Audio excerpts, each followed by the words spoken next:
Hər vaxtınız xeyir əziz dostlar. Sonuncu video çıxışının davamı olaraq bu gün də Səlcuqlu dövlətləri və Atabəyləri tarixindən danışacağam. Belə ki, uzun illər Azərbaycan tarixşünaslığında, eyni zamanda dünya tarixçiliyində belə bir yekdil fikir var idi ki, Böyük Səlcuqlu imperiyası parçalanan zaman 4 Səlcuqlu dövlətinə parçalanmışdı ki, bunlar da Suriya Səlcuqları, İraq Səlcuqları, Türkiyə Səlcuqları və Kirman Səlcuqları idi. Lakin son illər ortaya qoyulan araşdırmalar zamanı, xüsusilə 2020-ci ildə tarixçi Əkbər Nəcəfin yazdığı Azərbaycan Səlcuqları Yaqutlar monoqrafiyasında məlum oldu ki, Səlcuqlu imperiyası parçalanan zaman bu dövlət, bu 4 Səlcuqlu dövlətinə yanaşı 5-ci Səlcuqlu dövləti olan Azərbaycan Səlcuqlu dövlətinə də parçalanmışdı ki, bunu da Yaqutlər nəsli idarə etmişdi.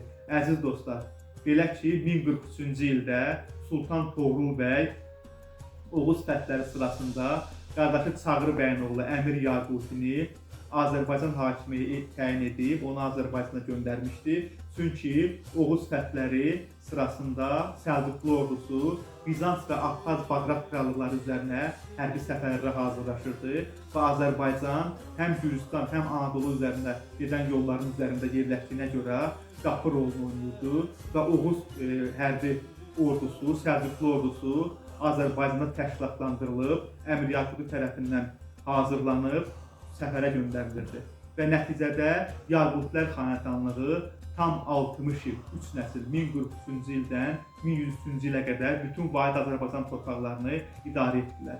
Yaqutlər əvvəlcə Azərbaycanı Beyləqandan, 1075-ci ildə isə Şəddadilərin varlığına son qoyulandan sonra Gəncə şəhərindən idarə etməyə başladılar. Nəticədə Azərbaycan Yaqutlərin, yəni Azərbaycan ərazisində yaranan ilk Oğuz siyasi təşkilatı olan Yaqutlər xanədanlığının fəaliyyəti nəticəsində Səlcuqlu imperiyasının hakimiyyətinin Azərbaycan üzərində marağı, diqqəti artdı və Azərbaycan Səlcuqlardan etibarən bu coğrafiyada qurulan bütün dövlətlərin beyin mərkəzi halına gəldi. Lakin Azərbaycanın siyasi mərkəz halına, beyin mərkəzi halına gəlməsinin ən çox təşəbbüskarı Yaqutlərdən daha çox, bunu Yaqutlərin davamı olaraq atası Məlikşahdan sonra hakimiyyətə gələn Sultan Bərkiyarıq oldu. Belə ki, Sultan Bərkiyarığın 1093-cü ildə hakimiyyətə gəlməsindən sonra onun tapşırığı ilə Azərbaycan Vəliəhd sancağı elan edildi və demək, Səlcuqlu sultanlarının azyaşlı oğlanları, yəni şahzadələr Bərkiyarığın tapşırığı ilə Azərbaycan atabəylərinə həvalə edildi. Yəni, bundan sonra 1093-cü ildən etibarən taxta namizəd olan şahzadələr, Səlcuqlu sultanlarının oğlanları öz atabəyləri ilə Azərbaycanda iqamət etməyə başladılar. Yəni, sultanlara taxta çıxacaq, onlardan sonra namizəd hazırlayan coğrafiya Azərbaycan oldu.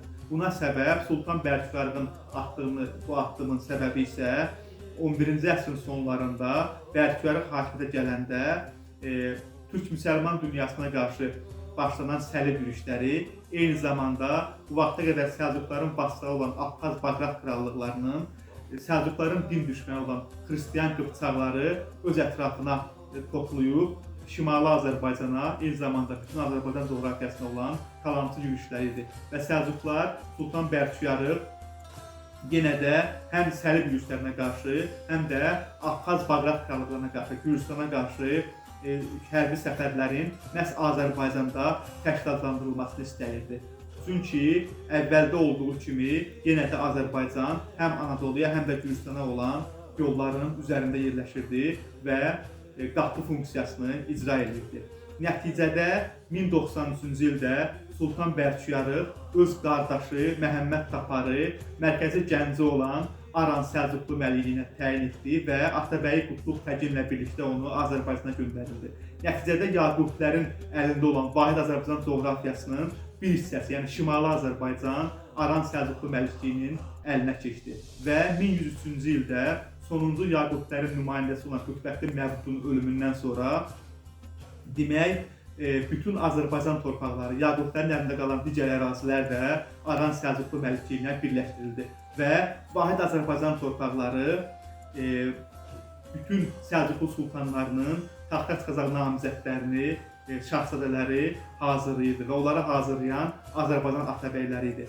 Və təsadüfi deyil ki, 1119-cu ildə Səlcuqlu dövləti parçalanan zaman, İraq Səlcuqlu sultanlığı ortaya çıxan zaman, İraq Səlcuqlu sultanlığında ardı arası kəsilməyən taxt qovlalarında hakimiyyət uğrunda mübarizələrdə bütün bu proseslər Azərbaycanla, Azərbaycan atabəylərdən birbaşa bağlıdır. Çünki Bərküyarğın tapşırığından 1093-cü ildən etibarən Böyük Səlcuqlu taxtına hazırlanacaq şahzadələr məhz Azərbaycanda idarə olunurdu və oradan hazırlanırdı. Və İraq Səlcuqlu sultanına taxta çıxacaq şahzadələr azyaşlı olduğuna görə və onları Azərbaycan atabəyləri, Aran atabəyləri hazırlayıb siyasətçi kimi, hökmdar kimi yetişdiyinə görə onlar Azərbaycan Aran atabəylərinin əlində oyuncağa çevrilmişdi və onların siyasi, hərbi təsir dairəsində qalmışdı. Bu epizod Azərbaycanda çəkilən Azərbaycan atabəyləri filmində də ətraflı göstərilib. Çünki həmin şahzadələr az yaşayırdılar və onların müəllimləri də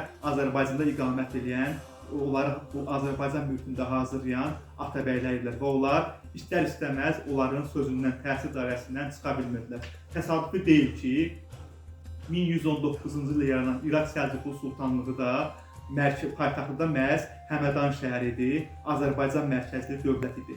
İş ora gəlib çatdı ki, bütün İraq Səlcuqlu sultanlığında hadisələrə təsir edən Azərbaycan və Aran atabəyləri İraq Səlcuqlu sultanlığı taxtında ələ keçirdilər. Belə ki, Şəmsəddin Eldəniz 1160-cı ildə öz atabəylik etdiyi 2-ci Toğrulun oğlu Arslan Şahı İraq Səlcuqlu taxtına əyləşdirib, dövləti onun adından idarə etməyə başladı. Lakin Şəmsəddin Eldənizin oğlanları Məhəmməd Cahan Pəhləvan və Qızıl Arslan isə daha da irəli gedib, özləri Qızıl Arslan 1191-ci ildə İraq Səlcuqlu taxtına əyləşib öz adından dövləti idarə etdi və öz adından gümüş sikkələr kəsdirib, adına qoxub hökmdar kimi İraq Səlcuqlu taxtının legitim hökmdarı oldu. Çünki Şəmsəddin Eldəniz özü Möminə xatunla, Səlcuqlu ailəsindən gələn bir xanımla, 2-ci Toğrulun dul arvadı ilə evlənmişdi və onun oğlanlarının ana xətti ilə, ana qanı ilə Səlcuqlu taxtına legitim hüququ çatırdı.